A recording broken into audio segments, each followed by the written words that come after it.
नमस्ते, मैं Anupama Rathore, instructor postal training centre Vadodara. Soft skill में हमारा टॉपिक है जेंडर सेंसिटाइजेशन। जेंडर सेंसिटाइजेशन क्या है ये समझने से पहले हम देखेंगे difference between sex and gender. Sex, biological difference between women and man, वो अंतर जो एक आदमी में और एक महिला में बायोलॉजिकल रूप से होता है। Gender, culturally specific set of characteristics that explain the social behavior of women and men.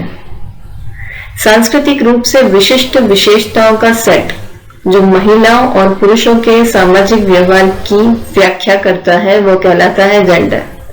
आसान शब्दों में समाज द्वारा निर्धारित किया गया कि क्या क्या कार्य या किस तरह का व्यवहार महिलाएं करेंगी एवं किस तरह का बर्ताव एवं कार्य मनुष्य करेंगे। एग्जाम्पल, महिलाएं खाना बनाएंगी, घर संभालेंगी, बच्चों का ध्यान रखेंगी। पुरुष बाहर जाएंगे, पैसा कमाएंगे। ये जो विशेषताएं हैं ये समाज ने निर्धारित करी है, तो समाज द्वारा निर्धारित की गई इस तरह की विशेषताओं को कहा जाता है जेंडर। Sex versus gender.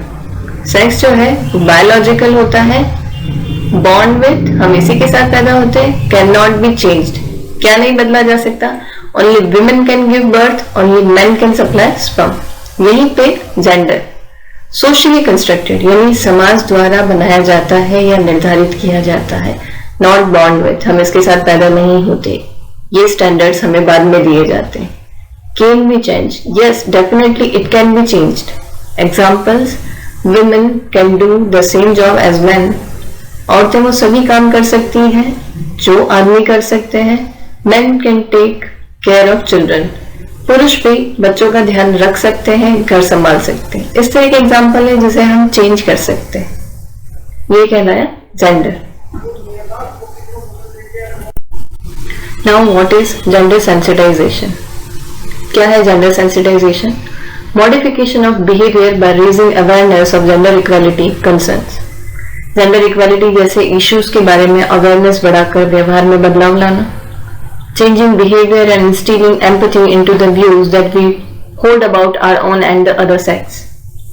व्यवहार में बदलाव और एम्पैथी से यानी कि समानुभूति से व्यूज में चेंज लाना जो हम अपने और दूसरे सेक्स के बारे में रखते हैं। देखिए, ये चेंजेस जरूरी नहीं है कि पुरुषों को महिलाओं के बारे में ही लाने से मतलब है। महिलाएं भी पुरुषों के बारे में तथ्यों को लेकर या कार्य या बर्ताव को लेकर बायस रहती है। व्यूज दोनों के अंदर चेंज लाने से है। Helps people in examining their personal attitudes. लोगों को उनके व्यक्तिगत एटीट्यूड की जांच करने में मदद करता है। Against sexual harassment at workplace. Workplace में सेक्सुअल हैरेसमेंट के खिलाफ है। ये हुआ हमारा जेंडर सेंसिटाइजेशन का मतलब। Aim of gender sensitization. The aim of gender sensitization is to make people aware of the power relations between men and women in society and to understand the importance of affording women and men equal opportunities and treatments. Gender sensitization का उद्देश्य समाज में पुरुषों और महिलाओं के बीच शक्ति संबंधों के बारे में लोगों को जागरूक करना है। महिलाओं और पुरुषों को समान रूप से अवसरों और उपचारों के महत्व को समझाना है। देखिए, जेंडर सेंसिटाइजेशन का मेन एम क्या है कि जो हम लोगों की माइंडसेट है, क्योंकि हमने बचपन से यही देखा है, समाज में, पेरेंट्स में, एनवायरनमेंट में, सभी जगह हमने यही सीखा है कि कुछ एक सर्टेन तरह का बिहेवियर महिलाओं को करना चाहिए, सर्टेन तरह का बिहेवियर पुरुषों को करना चाहिए। कुछ काम ऐसे हैं जो सिर्फ महिलाएं करें, कुछ कार्य ऐसे हैं जो सिर्फ पुरुष करेंगे, और ये हमने हमारे माइंड में अडॉप्ट कर लिया है। Now it's time to change. पुरुषों को और महिलाओं को समान रूप से अपॉर्चुनिटीज मिले, चाहे वो घर के बारे में हो, चाहे वो जॉब के बारे में हो, करियर के बारे में हो, और साथ ही एक जैसा ट्रीटमेंट। किसी को भी यहाँ प्रेफरेंस देने की बात नहीं है। It's all about equality. ये देखिए difference, sex versus gender. Male या फीमेल जब हम कॉलम में भरते हैं that is a biological difference, लेकिन ये मस्कुलाइन फेमिनिन। पिक्चर में आप देखिए कि बॉडी बिल्डर है, मस्कुलाइन है, वो जेंट्स है, और जो लेडी है वो फेमिनिन, बच्चों के साथ में हाउस होल्ड का काम करती है। Gender is not a women's issue, it is a people's issue. ये सिर्फ महिलाओं के अधिकारों के बारे में बात नहीं है, ये आम लोगों के बारे में, सभी लोगों के बारे में बात है। Gender stereotypes. Stereotypes are fixed ideas और assumptions about a group of people. Stereotype लोगों के एक समूह के बारे में निश्चित विचार या धारणाएं हैं। कहने का मतलब कि ये मान लिया जाता है कि इस ग्रुप के लोग, यानी कि दो ग्रुप, एक महिलाओं का एक पुरुषों का, महिलाओं के इस ग्रुप को ये मान लिया जाता है कि इन्हें यही निश्चित विचार या धारणाएं रखनी है, उसी के हिसाब इनको व्यवहार करना है, वैसा ही कार्य करना है। Individuals belonging to that group are assumed to have the characteristics of that stereotype. ये मानक पहले ही निर्धारित कर लिए जाते हैं कि भाई महिलाएं हैं या पुरुष हैं, इनको यही काम कर रहे हैं, तो हर एक व्यक्ति, हर एक महिला, व्यक्ति नहीं, हर एक महिला वो पर्टिकुलर्स काम करेंगी, हर एक पुरुष वो काम करेंगे जो उन्हें पहले से समाज द्वारा दे दिए गए हैं। This is called gender stereotypes. आप फोटो में देख सकते हैं कि जो मेल का फोटो बनाया है वो बैग उठा के बाहर जा रहे हैं, ऑफिस जा रहे हैं, टूर पे जा रहे हैं। जो महिला है उनके साथ में बच्चा है और हाउस होल्ड है, घर संभालना और बच्चों का ध्यान रखना। Gender stereotypes. When a boy cries, we say, "Don't cry." Big boys do not cry. रोने के लिए अगर आप बच्चे को मना कर रहे हैं कि रोना नहीं है, तो उसमें लड़का या लड़की कहां से आए? Boys can show their emotions. There is nothing wrong about it. लड़कों को क्यों इमोशंस दिखाने से मना किया जाता है? इसमें क्या खराबी? बच्चा जब रोता है तो वो अपनी किसी तकलीफ या किसी वजह से रो रहा है, उसमें लड़का या लड़की कहां से आए? When a girl laughs loudly, we say, "Don't laugh loudly. It is not acceptable." Even though हमें भी यही सब कहा, लड़कियां जोर से नहीं हंसती, ये समाज में अच्छा नहीं लगता, इस तरह का व्यवहार लड़कियां नहीं कर सकती। A girl can laugh freely. There is nothing wrong about it. हंसने में अगर लड़का हंस सकता है तो लड़कियां भी हंस सकती हैं। ये एक हंसते की और रोने की बात है, इसमें गर्ल्स या बॉयज का इंक्लूजन कहीं पर भी सही नहीं। These are examples of gender stereotypes. समाज ने निर्धारित किया है कि कौन सी क्वालिटीज आदमी में होनी चाहिए और कौन सी औरतों में होनी चाहिए, और ये मैसेजेस हमें सभी जगह देखने के लिए मिलते हैं, even though in songs, movies, games, books etcetera. Like toy industry वाले प्रमोट करते हैं गर्ल्स प्ले विद डॉल्स और किचन सेट, और हम लोगों की भी ये धारणा है कि अगर हम किसी लड़की के, बच्ची के बर्थडे पर जा रहे हैं तो हम उनसे डॉल या किचन सेट गिफ्ट करते हैं। Why so? Boys play with car. Even though colours के ऊपर अपनी पसंद का कलर भी चूज नहीं कर सकते। Boys should not wear pink color. लड़के गुलाबी रंग नहीं पहन सकते। ये सब स्टीरियोटाइप्स हैं। Even in textbook of schools कुछ एग्जाम्पल्स इस तरह के मिल जाते हैं जहां लिखा होता है that doctor treat his patients. यहाँ डॉक्टर को भी उन्होंने जेंडर बायस कर दिया। And nurse take care her patients.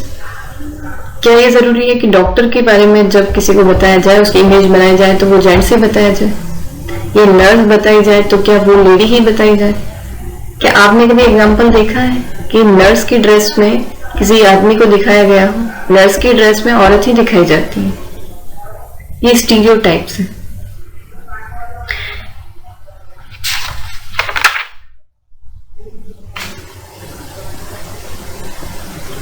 These gender stereotypes are therefore harmful.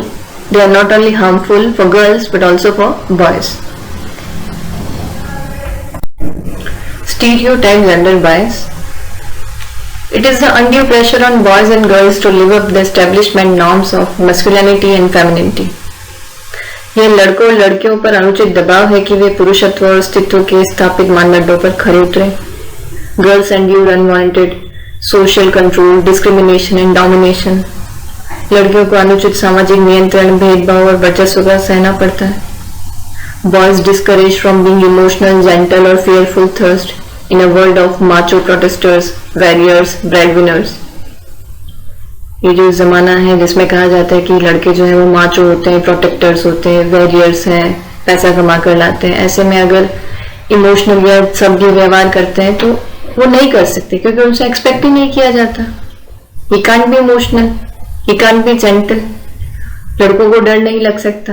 Even हमारी फिल्म प्रमोट करती है कि मर्द को दर्द नहीं होता। ये सब स्टीरियो जेंडर बायस है।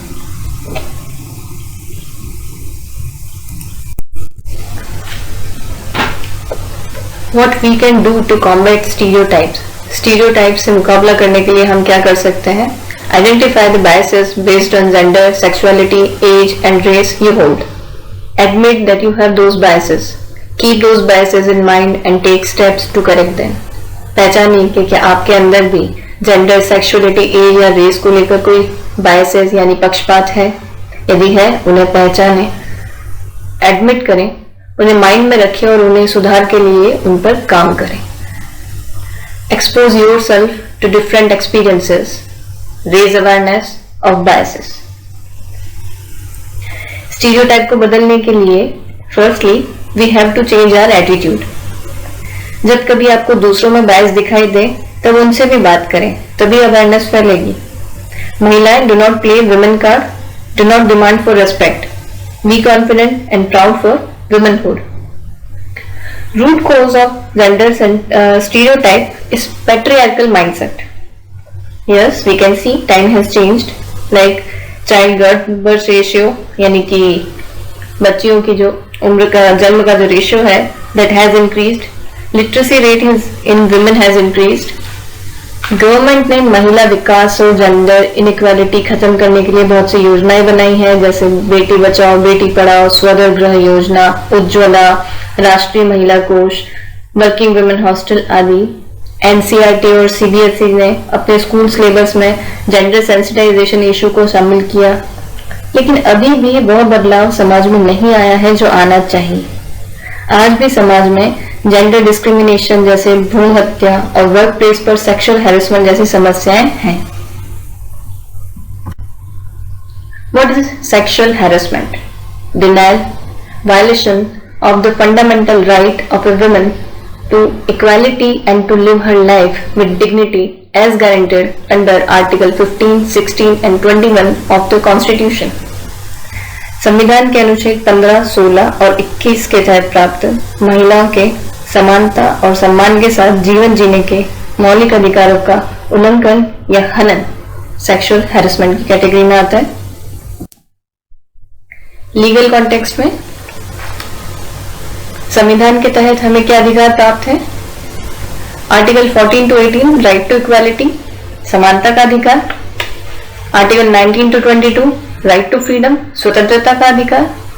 Article 32 to 35 constitutional remedies for enforcement of fundamental right, मौलिक अधिकारों के प्रवर्तन के लिए संवैधानिक उपचार। Article 51A of Constitution of India makes it is a duty of every citizen to renounce practice derogatory to the dignity of women. Bharat का संविधान महिलाओं के सम्मान के लिए अपमानजनक प्रथाओं का त्याग करना प्रत्येक नागरिक का कर्तव्य बताता है, आर्टिकल 51A के तहत। Prevention and redressal of sexual harassment, legal context में आईपीसी के तहत अगर सेक्सुअल हैरेसमेंट की कैटेगरी के अंदर कोई गिल्टी पाया जाता है तो उसके ऊपर कौन से सेक्शंस लगते हैं? Section 294 for obscene acts and song, अश्लील हरकतों और गानों के लिए। सेक्शन 354 असॉल्ट और criminal force to women with intent to outrage her modesty, महिला की शालीनता को भंग करने के इरादे से उस पर हमला या आपराधिक बल का प्रयोग। सेक्शन 509 वर्ड, जेस्चर और act intended to insult the modesty of a woman, महिला की शीलता का अपमान करने के लिए शब्द, इशारा या कार्य करने की स्थिति में। Section 509। Now sexual harassment act 2013, work place पर कोई भी सेक्सुअल हैरेसमेंट के केस को इसी एक्ट के तहत प्रिवेंशन, प्रोहिबिशन और रिड्रेसल किया जाता है। Sexual harassment of women at work place act 2013 received the assent of the President on 22 अप्रैल 2013। इस एक्ट को राष्ट्रपति जी की सहमति 22 अप्रैल 2013 को प्राप्त हुई। पर्पस ऑफ दिस एक्ट, इस एक्ट को लाने का उद्देश्य to provide protection against sexual harassment of women at workplace and for the prevention and redressal of complaints of sexual harassment and for the matters connected therewith or thereto. Work place पर महिलाओं की यौन उत्पीड़न के खिलाफ सुरक्षा प्रदान करने के लिए और सेक्सुअल हैरेसमेंट की शिकायतों की रोकथाम और निवारण और इसके साथ जुड़े मामलों के लिए। Sexual harassment, rule 3 of CCS define sexual harassment as. हमारे CCS के रूल 3 के हिसाब से सेक्सुअल हैरेसमेंट को किस तरह डिफाइन किया गया है? Physical contact and advances, demand or request for sexual favors, sexually colored remarks, showing pornography, any other unwelcome physical, verbal or non-verbal conduct of sexual nature. कार्यस्थल पर अगर इस तरह की कोई भी हरकत करते हुए पाए जाते हैं तो सेक्सुअल हैरेसमेंट के अंदर आप पर कार्रवाई की जाएगी। Implied or explicit promise or preferential treatment in employment, direct और इनडायरेक्ट रूप से नौकरी या पद में प्रेफरेंशियल ट्रीटमेंट देने के लिए ये आप किसी से वादा करते हैं इस तरह का। डायरेक्टली और इनडायरेक्टली रूप से नौकरी या पद में हानि पहुंचाने की धमकी आदि के रूप में। डायरेक्टली और इनडायरेक्टली रूप से वर्तमान और भविष्य के नौकरी और पद की स्थिति के बारे में धमकी, implied और explicit threat about present or future employment status, interference with work or creating an intimidating or offensive or hostile work environment, काम के साथ हस्तक्षेप करना या डराना या अपमानजनक या शत्रुतापूर्ण वातावरण बनाना, humiliating treatment likely to affect her health or safety, अपमानजनक व्यवहार जो उनकी स्वास्थ्य या सुरक्षा को प्रभावित करता हो। इस तरह का कोई भी बिहेवियर सेक्सुअल हैरेसमेंट की कैटेगरी में आएगा। Salient features of the Act. Every employer of the workplace shall constitute a committee known as Internal Complaints Committee, consisting of प्रत्येक रोजगारदाता वर्क प्लेस पर एक कमेटी बनाएंगे जो कि सेक्सुअल हैरेसमेंट के तहत प्राप्त शिकायतों के रोकथाम और निवारण हेतु कार्य करेंगी। इस कमेटी के अंदर presiding officer, women senior level officer, जो प्रेसिडिंग ऑफिसर होंगी वो सीनियर लेवल की महिला अधिकारी होंगी। 2 other members preferably committed to the cause of women or who have had the experience in social work or have legal knowledge। 2 अन्य सदस्य होंगे, खासकर वो जो महिलाओं के प्रति प्रतिबद्ध हैं और या फिर वो जिन्हें सोशल वर्क में एक्सपीरियंस हो और लीगल नॉलेज हो। 1 member from NGO, एक अन्य सदस्य NGO से होंगे। The committee shall have the same power as are vested in a civil court. Complaint of sexual harassment. Any aggrieved woman may make a complaint of sexual harassment. कोई भी पीड़ित महिला sexual harassment के तहत complaint कर सकती है। Within a period of 3 months from the date of incident, घटना होने के 3 महीने के अंदर। In case of series of incident, within a period of 3 months from the date of last incident. अगर घटनाओं का क्रम है तो आखिरी क्रम से 3 महीने के अंदर। कहने का मतलब जो घटना आखिरी वक्त पे हुई थी उससे 3 महीने के अंदर अंदर शिकायत कर देनी चाहिए। कंसिलिएशन, सुलह। द इंटरनल कमिटी में settle the matter through conciliation. Internal committee है जो सुलह के तौर पे इस मैटर को समझा सकती है। बिफोर इनिशिएटिंग इंक्वायरी होने से पहले ये सुलह की जा सकती है। At the request of the aggrieved women, पीड़ित महिला के रिक्वेस्ट करने पर। No monetary settlement shall be made on the basis of conciliation. सुलह के नाम पे कोई भी मौद्रिक समझौता नहीं किया जाएगा। Action during pendency of inquiry के पेंडिंग रहने के दरमियान में क्या एक्शन लिए जाएंगे? At the return request of the aggrieved official, अगर पीड़ित महिला लिखित में रिक्वेस्ट करती है तो recommend transfer the aggrieved women और the respondent to any other work place, या तो पीड़ित महिला का या रिस्पोंडेंट यानी प्रतिवादी को किसी अन्य स्थल पर ट्रांसफर कर दिया जाएगा। Grant leave to the aggrieved women, पीड़ित महिला को छुट्टी दे सकते हैं। Grant any other relief as may be prescribe, या और अन्य तरह की सहायता जो कि प्रिस्क्राइब है दी जा सकती है। Punishment for false or malicious complaint. If the committee arrives at the conclusion that the allegation against the respondent is false. गलत या झूठी शिकायतों पर क्या सजा मिलेगी? अगर कमेटी इस कंक्लूजन पे पहुंचती है कि जो कंप्लेंट है रिस्पोंडेंट के खिलाफ वो गलत है, that the aggrieved woman has made the complaint knowing it to be false, जो पीड़ित महिला है उन्हें मालूम था कि शिकायत झूठी है और फिर शिकायत की गई, that the aggrieved woman has produced any forged or misleading document, पीड़ित महिला ने कोई जाली या भ्रामक दस्तावेज प्रस्तुत किए हों, the committee may recommend action against the complaint, ऐसे में जो कमेटी है वो कंप्लेनेंट के अगेंस्ट भी कार्रवाई करने के लिए लिख सकती है। Duties of the employer, employers की क्या ड्यूटीज है सेक्सुअल हैरेसमेंट को डिस्करेज करने में? Provide a safe environment at the work place, एक healthy safe environment work place पे प्रोवाइड कराना एम्प्लॉयर की जिम्मेदारी है। Display at prominent place in the work place the penals consequences of sexual harassment, अगर सेक्सुअल हैरेसमेंट के तहत कोई कार्रवाई क्या क्या की जाएगी इस तरह का नोटिस वर्क प्लेस के ऊपर प्रोमिनेंटली लगा हुआ होना चाहिए जिससे सभी अवेयर रहे। Organize workshops and awareness program for sensitizing the employees with the provision of the act. Act में प्रावधान के साथ कर्मचारियों को संवेदनशील बनाने के लिए वर्कशॉप और अवेयरनेस प्रोग्राम का आयोजन किया जाना चाहिए। Treat sexual harassment as a misconduct under the service rules and initiate action for such misconduct. Sexual harassment को मिसकंडक्ट के रूप में देखा जाना चाहिए और इसके खिलाफ कड़ी सख्त कार्रवाई की जानी चाहिए। Proactive measure. Become legally literate, understand your rights and educate others.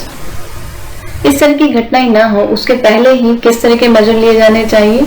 हमें बहुत ज्यादा नहीं तो थोड़ा बहुत लीगली नॉलेज होना चाहिए हमारे राइट्स को लेकर। Do not be a mute witness of harassment, violence. Reach out to someone who needs support.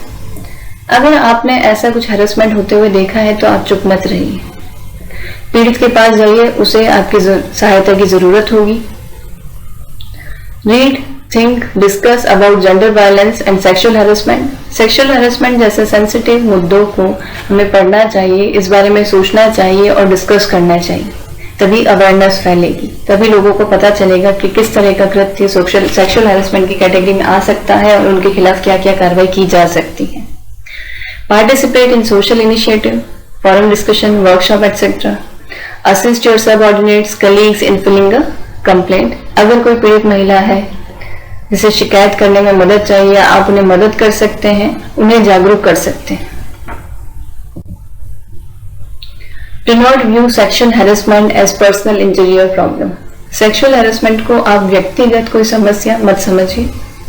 View sexual harassment as an infringement of constitutional right. Sexual harassment जो है वो आपके संवैधानिक अधिकारों का हनन है। Move from the way things are to the way things should be.